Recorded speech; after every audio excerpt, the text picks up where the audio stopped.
25 years since this magnum opus kaiju movie came out, I'm gonna say straight up, this is not bad. As a kid, I didn't mind popping in the DVD every now and then. As a teen, I didn't mind watching the movie on TV if it were on. I knew it wasn't my personal preference for Godzilla, but it's still entertaining enough to say this is a fine monster flick. Let's start with the main star, Godzilla, Gino, Zilla, Tuna Head. He himself is a pretty cool and unique kaiju. Every scene that featured him was a blast.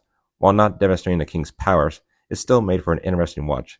With his fast agility, cunning intelligence, and terrifying potential from his asexual reproduction, Zilla holds a special place in the kaiju bubble as a whole. The integration of practical effects and CG is done relatively well. I appreciate the practical side, especially with the filmmakers building animatronics and crafting suits for certain scenes. On the CG side, though while there are decent moments, a majority is pretty dated, most notably when the baby Zillas enter the picture. But still, a fine balance between the two effects, I'll say. As for music, there are nice and good orchestrated scores. They showcase the scope, beauty, and terror of Zilla and his actions.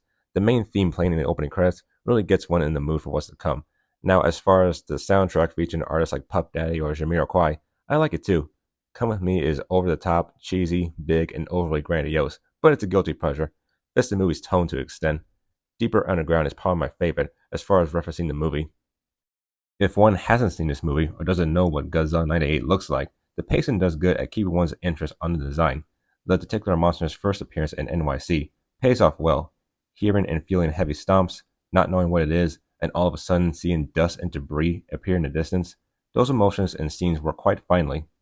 Now, as an adult watching this movie after a long while, it has gotten worse for me, in particular with the performances and writing.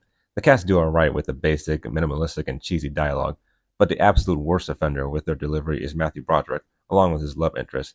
Movie comes to dull and boring standstills whenever scenes with them come about. Broderick is a definite miscast, and I can see why his character was changed for the animated series that came shortly after. The best in terms of performance and character is probably Felipe, played by Jean Reno, but even then the best is average. Going back to the dialogue, while being cheesy, it does warrant some good laughs, and I'm still smiling when thinking about him.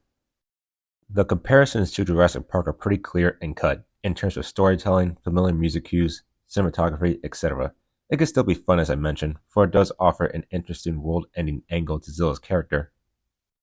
Now, is this a Godzilla movie? No. For the most part, the filmmakers had little to no understanding. I say little because this movie is like the original Gojira. Both movies came out during topical discussions regarding the threats and dangers of nuclear weapons. The writing and script, I could possibly see this in a Showa-era monster movie back in the 60s or 70s, if I squinted my eyes hard enough. Still, the dialogue is pretty childish. Zilla as a neutral force is the right track to go, as far as me, and not making him a full hero like producer Dean Devlin originally wanted. The movie clearly doesn't know what it wants to be and who specifically it wants to please. It clearly shows this. Passion for this is very lacking, but at the end of the day, the end result is not that bad. Not a Godzilla movie, but an alright monster movie. Alright with fine amounts of entertainment littered throughout. I still retain my nostalgia for watching this in my younger days, because it was worth the watch, whenever I wanted to watch dumb, stupid, and mindless action. And there's nothing wrong with that. This movie is harmless and one should check it out. Definitely not no 20% on Rotten Tomatoes, far from that. Not god-awful and not spectacular. It falls in between.